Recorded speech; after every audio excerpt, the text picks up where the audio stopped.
This country shouldn't be where it is. This country shouldn't be in debt. There's no way. It is unjustifiable.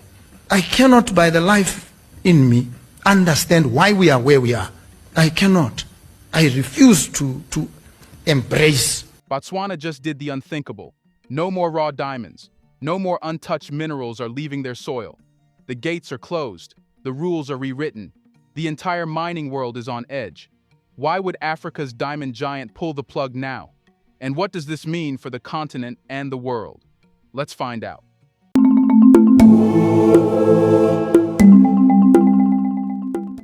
It started with a single signature, a pen, a paper, and a quiet declaration behind the thick doors of Botswana's State House. But within 24 hours, shockwaves had already reached mining headquarters in London, diamond exchanges in Antwerp, and copper traders in Shanghai. Botswana had officially banned the export of all raw diamonds and unprocessed minerals. No delays, no loopholes, no exceptions. The announcement came directly from President Duma Boko, whose newly formed administration isn't known for hesitation. Flanked by members of the Ministry of Minerals and Energy, he calmly declared that Botswana would no longer be a supplier of raw wealth for foreign prosperity. From now on, the president stated, "Every ounce we dig must be worked, refined, and finished on our land." By the way, we have launched a merch that honors the African leaders who are taking a stand for Africa. Check them out. To show you also stand with loyal sons of Africa, no matter where you are. Coming back, it wasn't just rhetoric. A sweeping executive directive followed immediately, grounding multiple shipments at airports and border points. Containers of copper concentrate and diamond parcels were halted, pending confirmation of domestic processing. Mining companies were left scrambling. Some paused operations. Others sought emergency meetings with ministers. Foreign investors began issuing carefully worded statements about policy clarity and operational review. But behind the diplomatic language, one thing was clear. Botswana wasn't bluffing.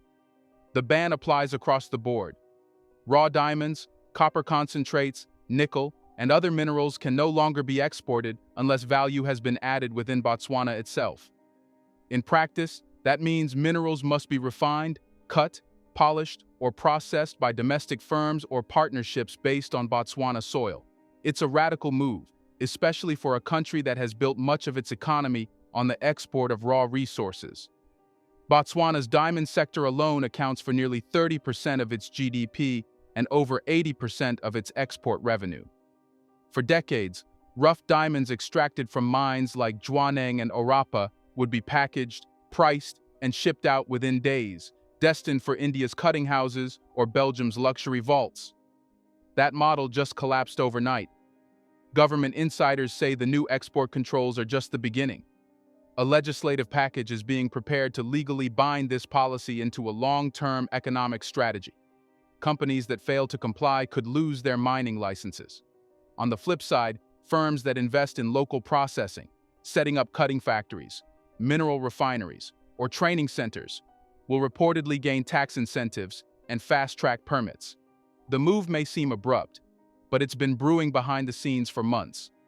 According to sources close to the Ministry of Trade, Boko's inner circle has been quietly studying the failures of African resource policies, especially in countries that have remained dependent on foreign processing. Their conclusion? If Africa wants to be rich, it can't keep exporting poor.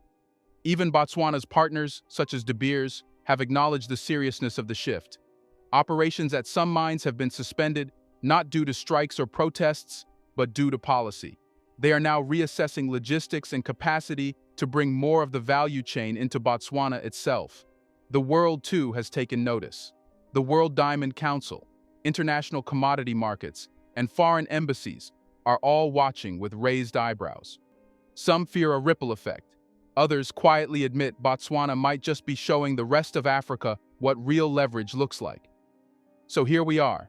A landlocked country, small in size but mighty in stones, has just changed the rules of the game. Not with sanctions, not with threats, but by simply refusing to play the old one anymore. But if this is the new game, where value must be earned and kept at home, what's driving such a drastic high-risk change? Let's pause for a second to say big thank you to the Black Culture Diary community, where Black voices, stories, and legacies are preserved and amplified. By becoming a member, you're not just supporting the channel, you're becoming part of a powerful cultural movement. Let's continue. The ban didn't come from ideology. It came from pressure, the kind that builds slowly beneath the surface, until a government has two options: surrender to collapse or flip the entire system on its head. By early 2025, Botswana's economic foundation, built almost entirely on diamonds, had begun to buckle. Global demand for natural diamonds plunged, dragging prices down with it. In just 18 months, rough diamond values declined by over 40%, sending Botswana's export earnings into a freefall. But the warning signs had been flashing long before the bottom fell out. A quiet revolution had already begun across jewelry markets. Lab-grown diamonds, cheaper, chemically identical, and increasingly accepted, were no longer fringe products. Gen Z buyers, sustainability-conscious millennials, and even traditional jewelers were shifting away from mined stones. In places like New York, London, and Tokyo, real diamonds were no longer the flex they once were. The illusion of eternal scarcity had cracked. Botswana, the second-largest producer of natural diamonds in the world, was left exposed. Unlike countries with diversified economies, Botswana had leaned heavily on a single commodity. Its government budget, public wages, and infrastructure spending were all intimately tied to De Beers' quarterly performance. So when sales tanked, the effects weren't confined to spreadsheets. Hospitals delayed equipment upgrades, schools froze hiring, rural development funds shrank. To make matters worse, foreign firms held most of the leverage. The raw stones dug from Botswana's rich soil were immediately whisked away to India or Belgium, where the real profits were made through cutting, polishing, and retail. Botswana saw only a fraction of the total value its resources created. It exported wealth in its cheapest form, then imported it back at 10 times the price. This model had survived for decades because diamond prices were high enough to cushion the imbalance. But now, with the market collapsing, the system's flaws became unbearable. It wasn't just inefficient, it was dangerous. Botswana had no control over its economic heartbeat. President Duma Boko's government inherited this fragile setup, and according to insider reports, they immediately launched an economic review upon taking office. The findings were damning. For every $100 earned globally from a Botswana diamond, the country kept less than $10 in local value. The rest vanished through foreign processing, shipping, branding, and retail markups. The government's economists warned, if the market continues to fall and Botswana keeps exporting raw materials, fiscal collapse becomes a real risk. That was the turning point. Not ideology, not nationalism, necessity. The solution? Break the pattern. Stop exporting value. Start capturing it. But doing so would require more than a policy memo. It would require radical structural change. That's why the ban was paired with a broader strategy to rebuild the value chain inside Botswana, from mine to market. The government began drafting legal frameworks, exploring incentives for domestic processing, and reaching out to new partners willing to co-invest in technology transfers, industrial training, and local employment. Critics argued the move was too risky, especially in the middle of a market downturn. But to President Boko's team, not acting was the bigger risk. Waiting for the global market to recover would mean watching Botswana sink further into dependency. The country had spent decades digging for its riches, only to see the profits accumulate in foreign hands. Now that pipeline is being sealed. The crisis made one thing clear: Botswana's wealth must be earned and retained at home, or it isn't wealth at all. But how exactly does a country with limited infrastructure and industrial experience process everything it digs? Can Botswana realistically build this new system from the ground up? Here's a reminder to please like and share the video and subscribe to our channel to watch more videos on Black culture, history, civilization, and identity. Let's continue now. When Botswana slammed the brakes on raw exports, it wasn't just rejecting a system, it was announcing the birth of another. The ban may have looked like a shutdown from the outside, but within Botswana's borders, a massive industrial engine is just beginning to turn. Behind the closed mine shafts and paused export shipments, something new is quietly being constructed: an entirely domestic value chain. Botswana's strategy is not to sit on its resources until global prices bounce back. Instead, It's to turn every carat and kilogram into a catalyst for local transformation. That starts with infrastructure, not roads or ports this time, but factories, vocational schools, and high-tech workshops designed to handle every stage of mineral processing. The vision is simple. If wealth is going to be extracted, then every step of the value chain should remain under Botswanan control. As of mid-2025, the government has unveiled a bold initiative, the National Processing and Beneficiation Program, NPBP. This program earmarks nearly $500 million for domestic industrial capacity building, sourced from a combination of redirected state mining revenues and strategic investment from Africa-focused development banks. The goal? To construct the continent's most advanced diamond cutting and copper refining facilities, not in Europe or Asia, but in the heart of southern Africa. Construction has already begun on 3 major diamond economic zones, one in Gaborone, another near the Orapa mine, and a third in Francistown. These zones will house state-of-the-art polishing labs, automated sorting facilities, training academies, and even jewelry design studios, where Botswana's artisans can move beyond raw extraction to branding and exporting finished luxury goods. And this time, it's not just about diamonds. The government has quietly signed deals with South Korean and Chinese partners to help build modular copper and nickel refineries, capable of processing the concentrates previously shipped abroad. These facilities will be partially state-owned to ensure that profits circulate within the country, and agreements are being drafted to mandate local hiring quotas and knowledge transfer plans. Job creation is central to the plan. Where raw exports once enriched a handful of elite stakeholders, local processing can employ tens of thousands, from factory workers and lab technicians to logistics managers and designers. The NPBP estimates that more than 38,000 new jobs could be created within the next 5 years if even 60% of Botswana's mineral output is processed domestically, and it goes deeper than employment. National pride is on the line. The image of Botswana shipping out rough stones only to import them back as high-priced jewelry is something President Boko wants to eliminate from the national psyche. His administration has publicly backed initiatives to brand and sell Botswana's diamonds under a new national label, bypassing the De Beers auction houses entirely. That move alone could change how the world sees African luxury. But skeptics remain. Critics point out that diamond processing is a precision craft, often requiring years of training, specialized machinery, and vast electricity supplies, things Botswana is still scaling up. The government's response has been swift. It has launched the Botswana Industrial Skills Academy BISA to begin training the next generation of technicians, while pushing for rapid expansion of solar and hydroelectric power to feed these new industries. Of course, none of this is guaranteed.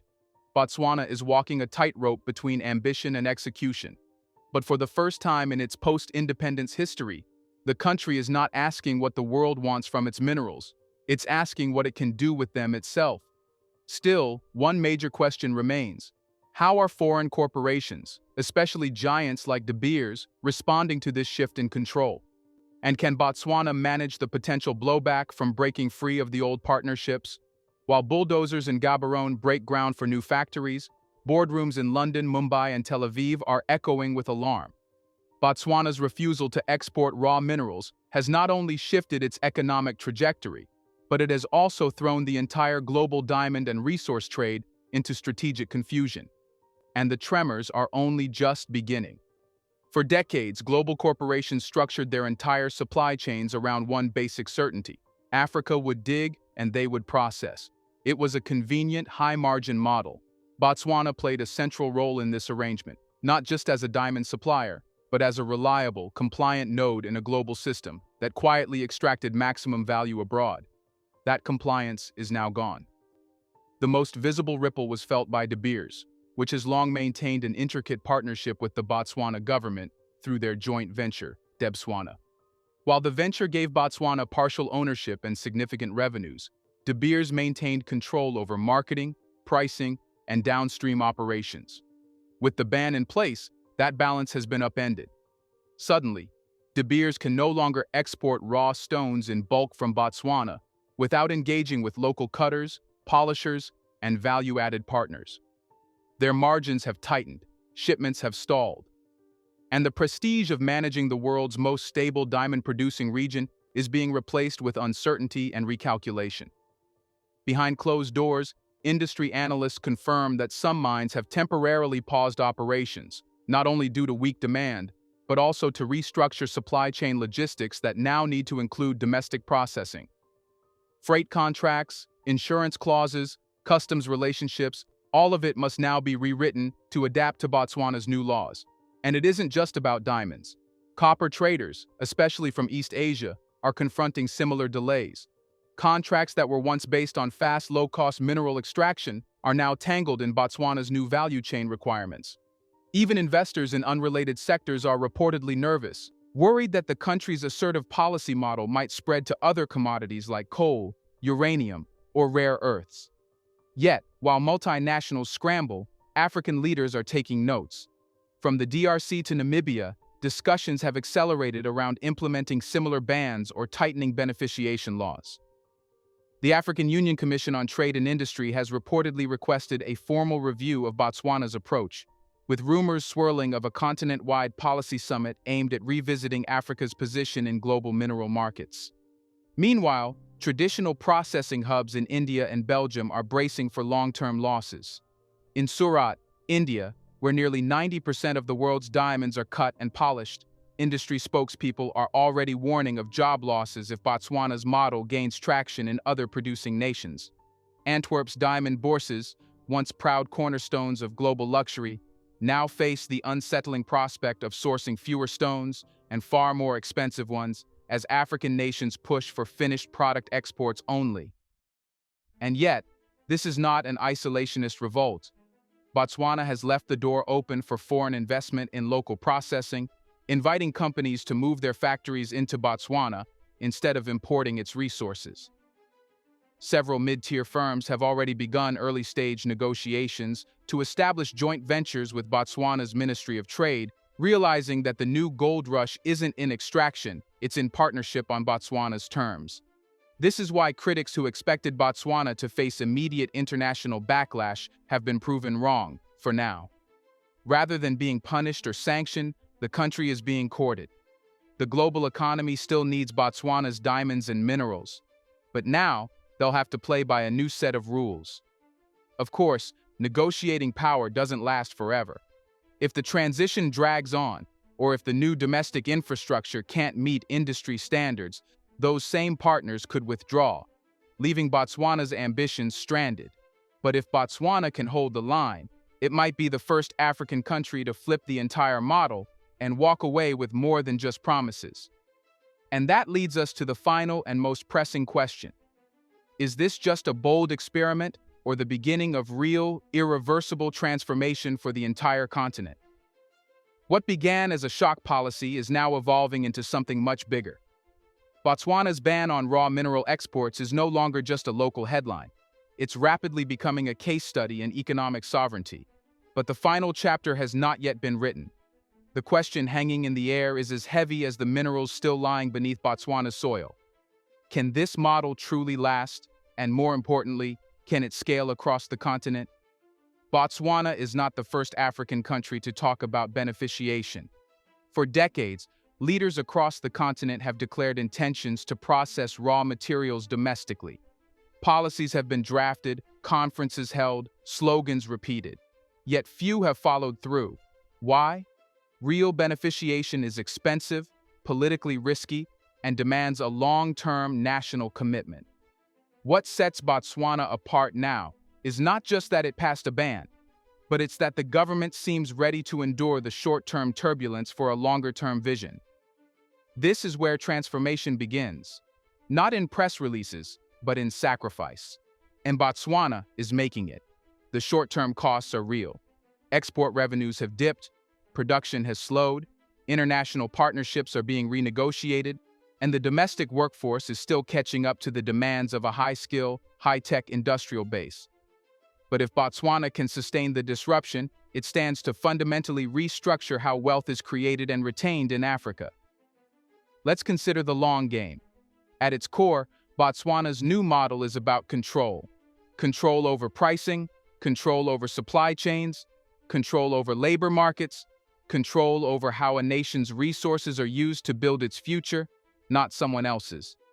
This is a dramatic reversal of the traditional African role in the global economy, where value is extracted at the source and processed for profit abroad. If the model succeeds, Botswana won't just be a mine. It could become a manufacturing and branding powerhouse. Imagine walking into a high-end store in Paris or Dubai and seeing luxury jewelry tagged, designed, cut, and finished in Botswana. Imagine copper wires in smart devices that say, refined in Botswana. That label would no longer represent a resource. It would represent a nation's pride, expertise, and economic strength. This vision also challenges Africa's long-standing dependence on global financial institutions and commodity price swings. With greater local processing, Botswana could stabilize its revenue base, diversify its exports, and build industries that insulate it from external shocks. Instead of reacting to global demand, it could begin shaping it. And for other African nations watching from the sidelines, this is a revelation. The experiment is proving that a small, landlocked country with limited industrial history can stand up to the giants and demand fairer terms. That changes everything. It sparks new debates in Lusaka, Kinshasa, Windhoek, and Maputo. If Botswana can do it, why not us? Of course, risks remain. If global companies choose to sidestep Botswana entirely or find cheaper alternatives elsewhere, the economy could face sustained pressure. If domestic infrastructure fails to scale fast enough, processing bottlenecks could damage the sector's credibility. And if the political will falters in the face of elite pushback or popular impatience, the entire project could stall. But for now, the commitment appears unshaken. Botswana is not merely reacting to a crisis. It's consciously stepping into the unknown, trying to construct a new kind of African economy where value is not something shipped away, but something built and owned from within. This isn't just economic policy, it's narrative warfare. It's a small nation telling the world, we're no longer a pit to be emptied, we're a force to be reckoned with. And if that message spreads, Africa might finally break the chain that's bound it for centuries, not with protest, but with production. Should every African country follow Botswana's lead and stop exporting raw resources? Can Africa truly become rich if it keeps letting others process its wealth? Let us know in the comment section. Is this the beginning of economic freedom or just another risky gamble? Do you want to watch more videos like this one? If so, subscribe to our channel and press the bell icon next to it. We have decided to bring videos on something nobody talks about: the Black culture, civilization, history, and evidence about how glorious Blacks have been. Thanks for watching, and until the next video, stay tuned.